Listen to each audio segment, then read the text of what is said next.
አንጋረ ፈላስፋ የፈላስፎች አነጋገር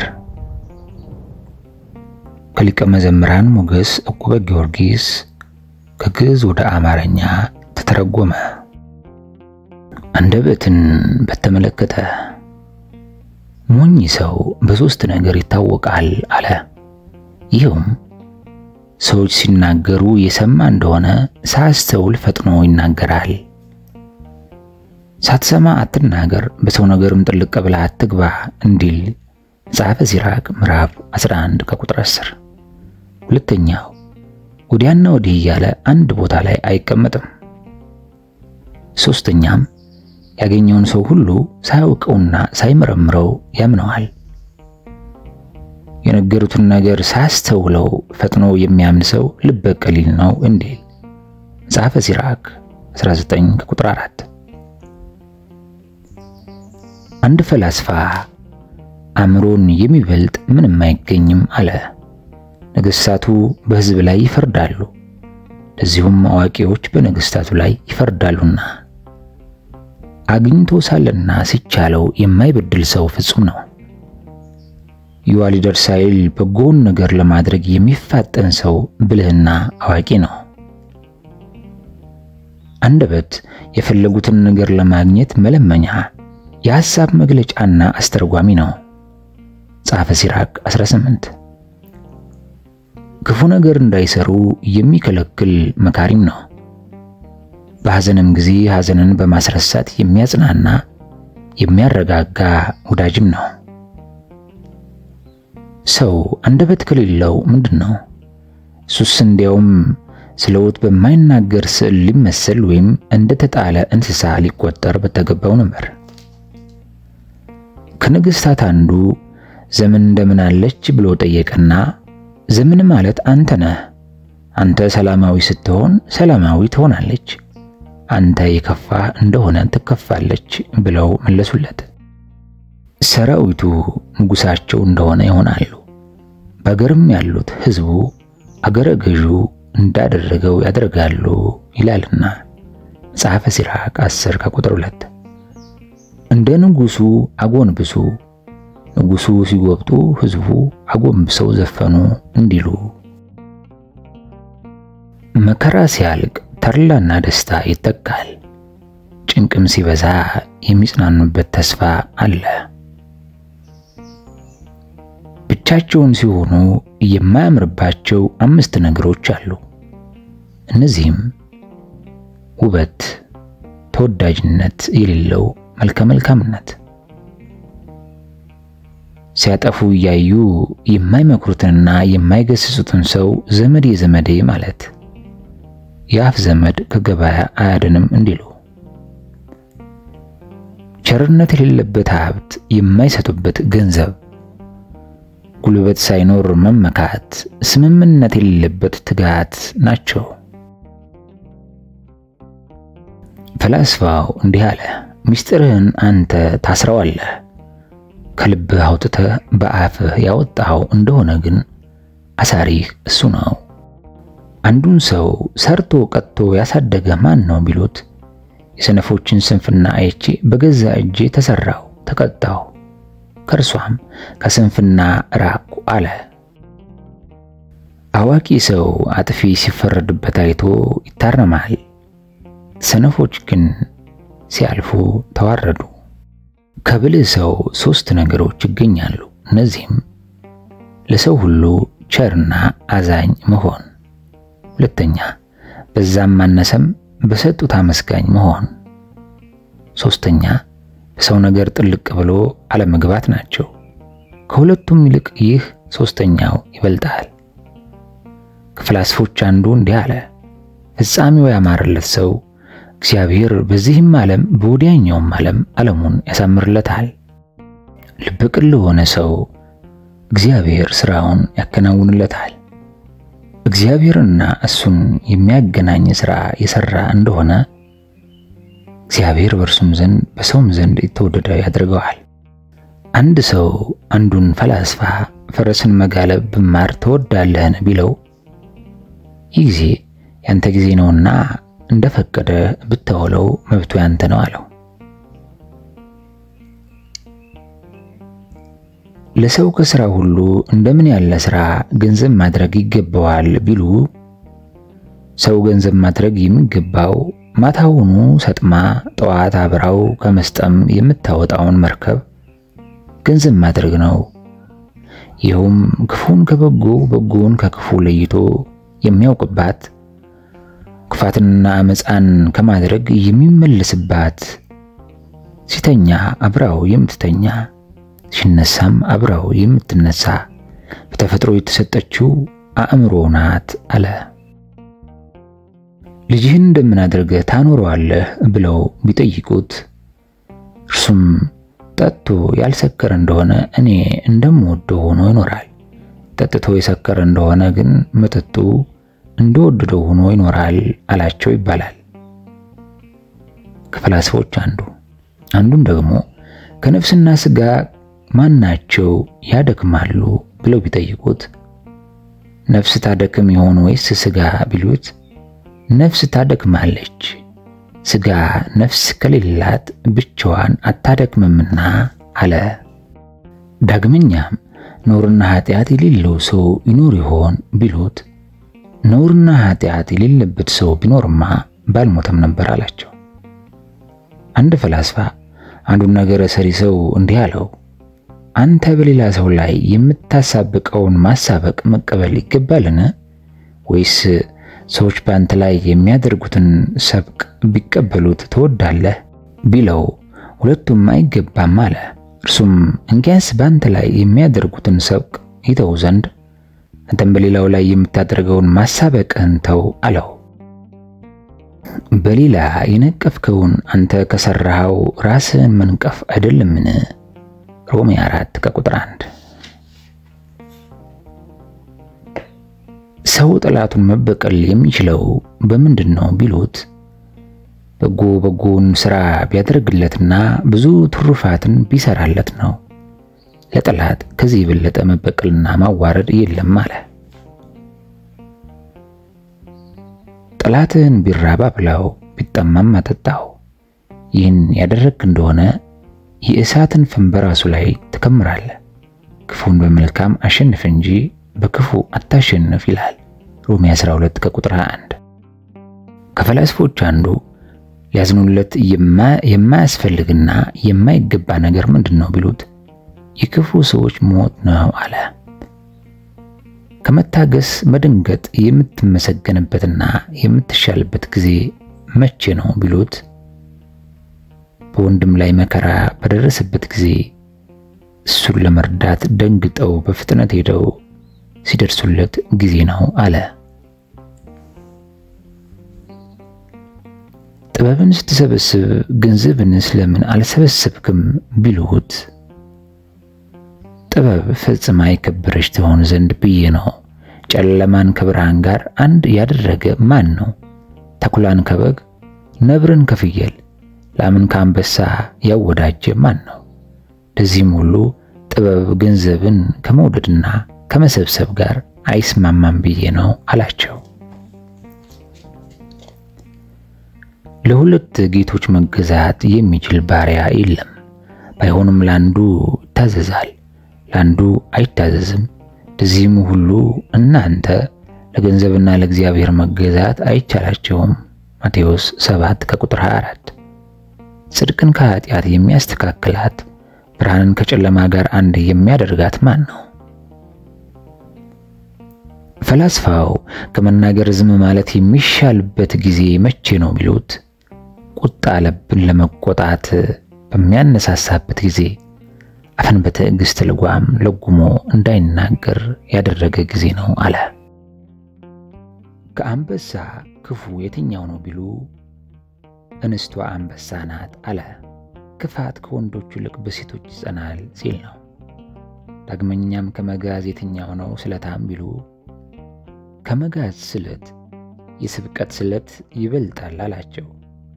ከፈላስፎች አንዱም ስለ ክፉ ሴት ሁኔታ ቢጠይቁት ክፉ ሴትማ ሰላምና እርቅ የማይገኝበት ጦርነት ወይም ውጊያ ናት አለ። አንዱ መልከቀና ቆንጆ ሲዋሽ ሳለ አየውና ቤቱስ መልካም ነበር፣ ዳሩ ግን ባለቤቱ አዳሪው ቆሻሻ ሆነና ምን ይሆናል ብሎ ተገረመበት። ሞት እንደምንድናት ቢሉ ሞትስ ባለጸጎችን የምታስደነግጣቸው ድሆችን የምትናፍቃቸው ናት አለ። የጻድቃን ሞታቸው ሕይወታቸው ነው። የጻድቅ ሰው ሞት በእግዚአብሔር ዘንድ ክቡር ነው። የኃጢአተኛ ሰው ሞት ግን እጅግ የከፋ ነው እንዲል ፈላስፋው አንዱን ሰው የማይገባ ነገር ሲናገር አይቶት እንዲህ አለው፣ ወዳጅ ሆይ አንተስ በገዛ ከንፈሮችህ ዕዳ ደብዳቤህን ከፈጣሪ ፊት ቆመህ ታነባለህ።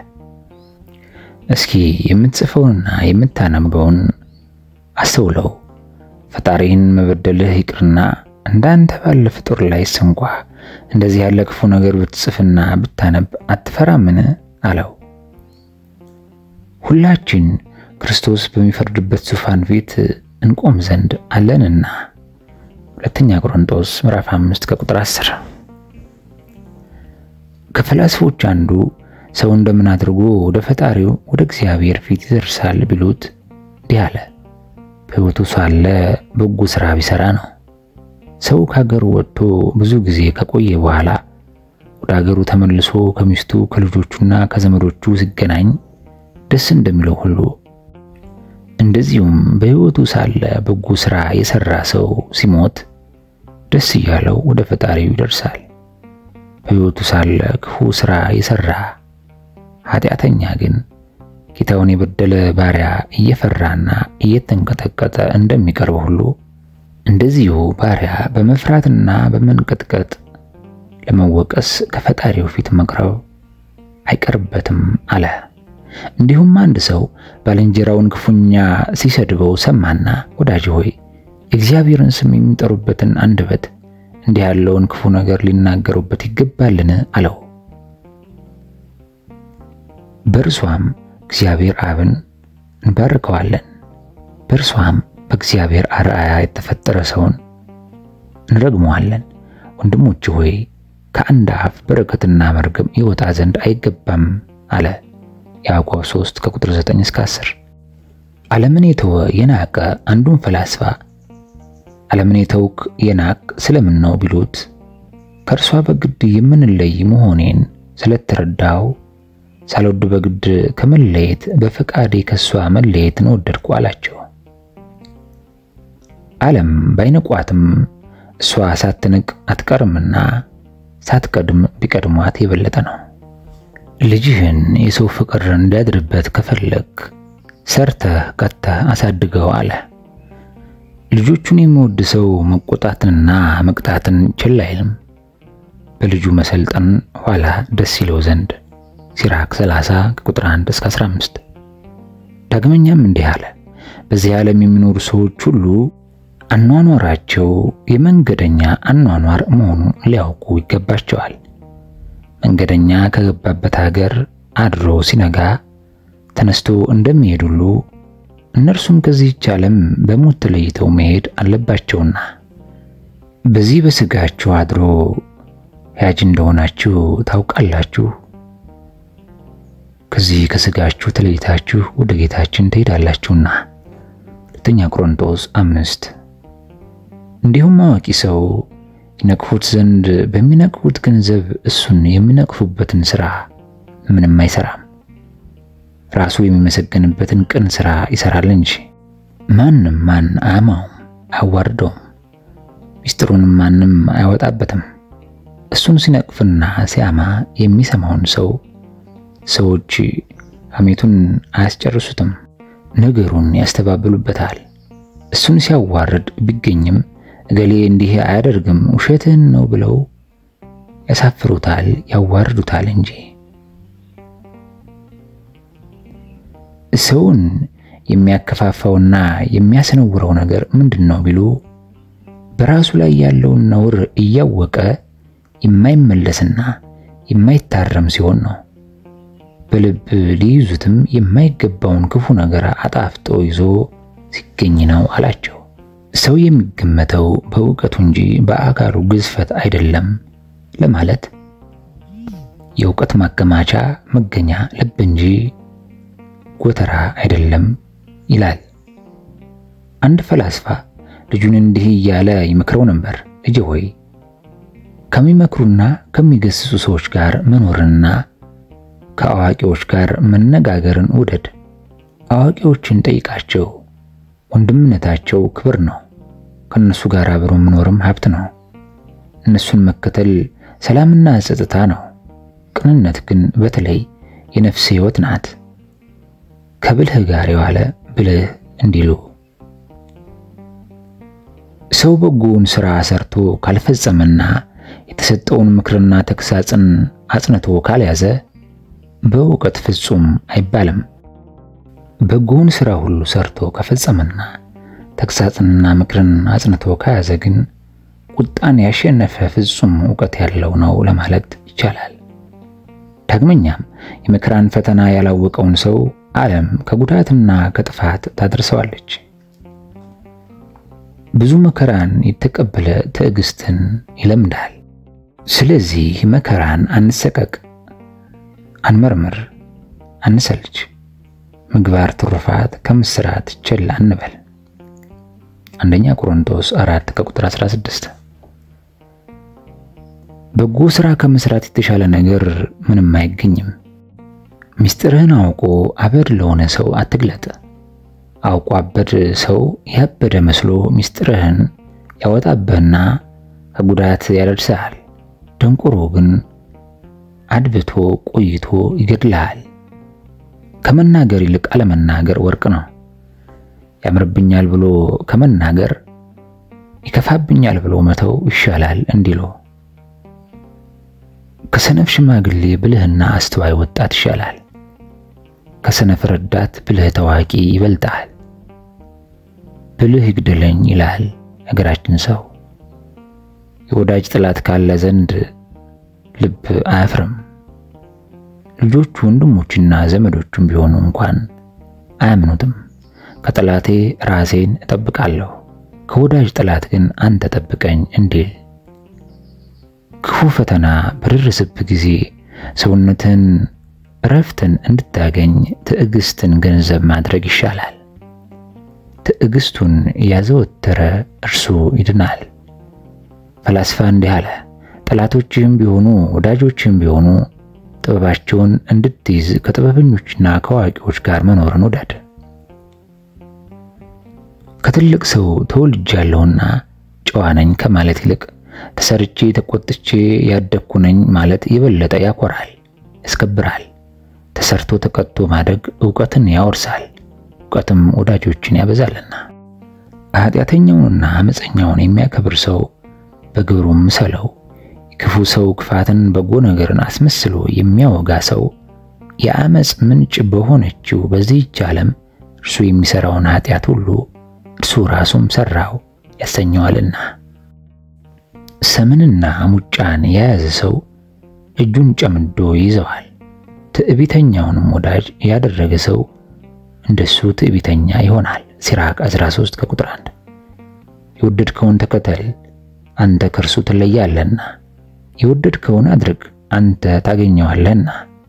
ልታደርገው የወደድከውን ለነገ አትበል። ፍጻሜውን የሚያስብ ሰው ይድናል። ወደ ጊዜያዊ ዓለም አምሮት የሚያዘነብል ግን ይሳሳታል። ከሰው ጋር ሳይማከር በራሱ ፍቃድ ብቻ የሚሄድ ሰው ይሰናከላል፣ ይወድቃልም። ሳይመክሩ ሳያማክሩ መስራት የቁጡ ሰው ነው።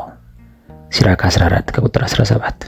የታገሰ ሰው ሀብታም ይሆናል፣ የተራቀቀ ግን ያዝናል። ሳይሆን አስቀድሞ የፈራ ሰው ፈራው ነገር ሲደርስበት መፍራቱ መጠነኛ ይሆናል። መፍራቱ በመጠኑ ሲሆንም ለወደፊቱ ይማራል። ከተማረም ያያል፣ ካየም ያስተውላል፣ ካስተዋለም ያውቃል፣ ካወቀም ይሰራል። ከሰራም ዓለምን አሸንፎ የወዲያኛው ዓለም ቤቱን ሰራ። ካልተማሩ አያውቁ፣ ካላወቁ አይጸድቁ እንደማለት ነው። መቸኮል ሐዘንን ያስከትላል፣ መታገስ ግን ሰላምንና ተድላ ደስታን ያመጣል። ሲሮጡ የታጠቁት ሲሮጡ ይፈታል እንዲሉ ፈላስፋ እንዲህ አለ፣ በጎን ሥራ የሚሰራ ተድላ ደስታ መከሩን ይሰበስባል። ክፋትን የሚዘራ ግን ክፉ መከሩን ይሰበስባል። ሰው የዘራውን ያጭዳል። ስለዚህ ፈቃደ ሥጋን የዘራ ሞት መከሩን ይሰበስባል። ፈቃደ ነፍሱን የዘራ ግን ሕይወት መከሩን ይሰበስባል። ገላትያ 6:8-9። ጥቂት ገንዘብ ከምስጋና ጋር ታላቅ ሀብት ነው። ብዙም ሆነ ጥቂት ባገኘው የሚያመሰግን በቃኝ የሚል ሰው ባለጸጋ ነው። በሁሉም ዘንድ የከበረ ነው። የሚሳሳና አነሰ ብሎ የሚያጉረመርም ግን ይደህያል፣ ይዋረዳል። ዝሙት በቃኝ አለማለት ድህነትን ታስከትላለች። ንጽሕና ግን አለመሻት በረከትን ታመጣለች። ሰርቀው ቀምተው ሸፍተው ከሰበሰቡት ከኃጢአተኞች ብዙ ብዕል ይልቅ በእውነት የተገኘ ጥቂት ይበልጣል። መዝሙር 36:16። ዕውቀት ከሌለው ከሰነፍ ሰው ጋር መፋቀር ፈጽሞ እረፍት የሌለው ድካም ነው። ፈላስፋ ለማያውቅለት ንጉሥ ጌታ ሲያገለግል የሚኖር ሰው ሰውነቱን በከንቱ ያደክማታል፣ ያስጨንቃታልም። ምክሬን ጸጥ ብለህ ስማ ትጠቀምበታለህ አለ። የለጋስ ሰው ስም አጠራር እገሌማ እንጂ ለጋስ ነው ይሰጣል እየተባለ በየትም ሀገር ሁሉ ይወራለታል። እንዲሁም የንፉግ ሰው ስም አጠራር እገሌ እኮ ንፉግ ነው እግሩንም አይሰጥም እየተባለ በየትም ሀገር ሁሉ ይወራለታል። ከብዙ ብዕል በጎ ስም ይሻላል። ወርቅን ብርን ከማኖርም በእግዚአብሔር ዘንድ ባለሟልነት ማግኘት የበለጠ ነው እንዲል መጽሐፈ ሲራክ 22:2 ላይ ተቀመጠ። ሰው በእውቀትና በትዕግስት ድል ማድረግን ያገኛል። የላኪው ሰው ዕውቀት በተላኪው ይታወቃል።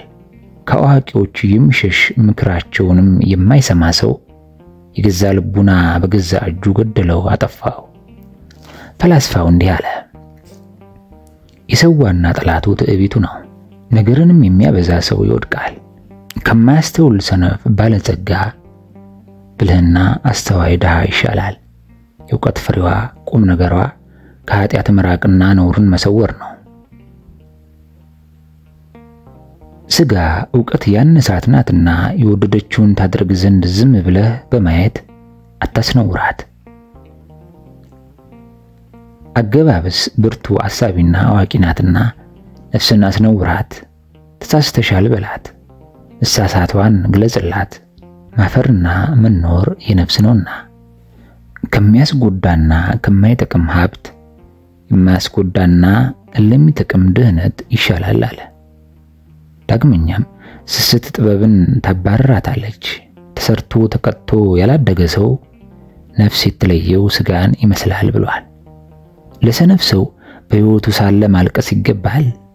በዓለም ላይ ተስማምቶ በሰላም መኖር ከተፈለገ ከማንኛውም ነገር መራቅ፣ ቀናውን ፍርድ መፍረድ፣ ቸር መሆን፣ ከመናገር ተናጋሪ አለመሆን፣ ባለፈው ነገር ቂም በቀልን አለመያዝ፣ ሰነፍ አለመሆን፣ ዘፈን ጨዋታን አለመውደድ፣ ለሰው ሁሉ ትሁት መሆን፣ ያቀረቡልህን ይህን ምንድነው ከየትስ መጣ ሳይሉ ዝም ብሎ መብላት፣ ከያዙት ከጥቂቱ መስጠት፣ መጨቃጨቅና መነዛነዝን አለመውደድ፣ የሰሙትን ምስጢር መሰወርና የወንድምን ኃጢአት አለመግለጥ ነው። አዋቂ ሲሆን ዕውቀቱ ለርሱ የማይረባው የማይጠቅመው ቢሆን አማክሬ ሲለው በጎውን ነገር የማይመክር ሰው ክፋቱ በእግዚአብሔር ዘንድ የተገለጠና የታወቀ ነው። መካር ሁሉ እመክርሃለሁ ይላል፣ ነገር ግን ራሱን ለመጥቀም የሚመክር አለ። እንደዚህ ያለ ሰው ምክር ልብህን ጠብቅ፣ ላንተ አስመስሎ ለራሱ የሚጠቅመውን ይመክርሃልና። መጽሐፈ ሲራክ 37:7። ሰዎች አራት ናቸው። እነዚህም አዋቂ ሲሆን ራሱን አላዋቂ የሚያደርግና ይህንንም ለሌላው የሚያስተምር አለ። እሱ ፍጹም አዋቂ ነውና ጠይቁት፣ ከእርሱም ዘንድ ተማሩ። ሁለተኛው የሰው አይነት ብልህና አዋቂ ሲሆን አዋቂነቱን የማያሳውቅ የማይገልጥ ሰው አለ። እርሱ ብልህ አዋቂ ነው፣ ነገር ግን አዋቂነትን አለማሳወቅ ይገባል። ማለቴ ላልተማሩ ሰነፎችና ዋዛ ፈዛዛን ለሚናገሩ ለተጨቃጫቂዎች ነው እንጂ ለብልሆች ለአዋቂዎችና ትምህርትን ለሚወዱ ሰዎች አይደለም። ሶስተኛው የሰው አይነት የማያውቅና የማያስተምር ሰው አለ። ይህንን ሰው ሊመሩት፣ ሊያስተምሩት፣ ሊመክሩት፣ ሊገስጹት ይገባል። አራተኛው የሰው አይነት እንዲሁም ያልተማረና አላዋቂ ሲሆን አዋቂ ነኝ መምህር ነኝ የሚል ሰው አለ። ይህ ግን ሰነፍ ደንቆሮ ነውና እንደዚህ ያለ ሰው መራቅ ይገባል። እያወቀ እንዳላወቀ ሆኖ ዝም የሚል ሰው አለ። የማያውቅ ሆኖ ዝም የሚልም አለ። እያወቀ ጊዜ እስኪያገኝለት ድረስ የማይናገርም አለ። እንዳሰኘው አገኘ አጣውን የሚቀባጥርም አለ። ጸሐፈ ሲራክ 20 ከቁጥር 5 እስከ 8። አንድ ፈላስፋ እኔ አዋቂ ስሆን ራሴን አላዋቂ የማስመስልበትን ምክንያት ወዴት ባገኘው ይሆን ይል ነበር። የጥበብ ወዳጅ እንጂ የጥበብ መምህር ሆኖ አለመታየት ታላቅ ዕድል ነው ብሏል። ዕውቀት ራሱ በጉባኤ ፊት ሽልማት ሆና በጉዳት ሲሄዱና ለብቻም ሲሆኑ አወያይ ነው። በቤተሰብም ዘንድ ክብርና ኩራት ነው። ወጣቶቹን እንዲህ ሲል ይመክራቸዋል። ልጆች ሆይ እነዚህ አራቱን ጠቃሚ ነገሮች ጠብቋቸው። እነርሱም ንጽህና፣ ጥበብ፣ ክፉ ከመናገር አንደበትን መጠበቅ እና ትህትና ናቸው። ሰው እንደምን አድርጎ ነው ሰዎችን ወዳጁ ማድረግ የሚችለው ብለው ቢጠይቁት ሰዎች ወደ እናንተ ሲመጡ ፊቱን አብርቶ አክብሮ በመቀበል ሲለዩም በፍቅር በመሸኘት በሌሉበትም ጊዜ ስማቸውን በበጎ አነሳስ በማስታወስ ወዳጆች የሚበዙ እንደዚህ በመሳሰለ ነገር ነው አላቸው። ከሕዋሳቶች አንዷ ብትታመም መላ ሕዋሳቶችን ሁሉ ጨምራ እንዳታጠፋ ፈርተ እንደምትቆጣት ሁሉ እንደዚሁም መጎምጀት መሻት ነፍስን ድል ባደረጋት ጊዜ የጎመጀችውን በመንሳት ልታስጨንቃት ይገባል። መሻትና ምኞት የልብ ጠላቶች ናቸውና አዋቂ የሆነ ሰራተኛ የሰራው የጌጣጌጥ ሽልማት መልካምነቱ የሚታወቀው በፈትሉ ተሰክቶ ሲታይ እንደሆነ የሰውም ደግነቱና አዋቂነቱ የሚታወቀው በአነጋገሩና በቃሉ አመላለስ ነው። አነጋገርህ ያስታውቃል። የብልህ ሰው መወደዱ በአፉ በተናገረው ነገር ነው። ጸሐፈ መክብብ 10 ከቁጥር 12 እያለ የአንጋረ ፈላስፋ መንፈሳዊ ፍልስፍና ምክሮች በዚሁ ይቀጥላሉ። ይህንን የመንፈሳዊ ፈላስፋ ንግግሮች ቀስ እያልን ወደ እናንተ በየጊዜው የምናቀርብ ይሆናል። ቅዱሳን ቻናል ቤተሰቦች የዚህ ቻናል ቤተሰብ አዲስ ከሆናችሁ ሰብስክራይብ እያደረጋችሁ ቤተሰብ ይሁኑ። ለብዙ ወንድሞችና እህቶች እንዲደርስም ላይክ በማድረግ ተባበሩ። አሜን።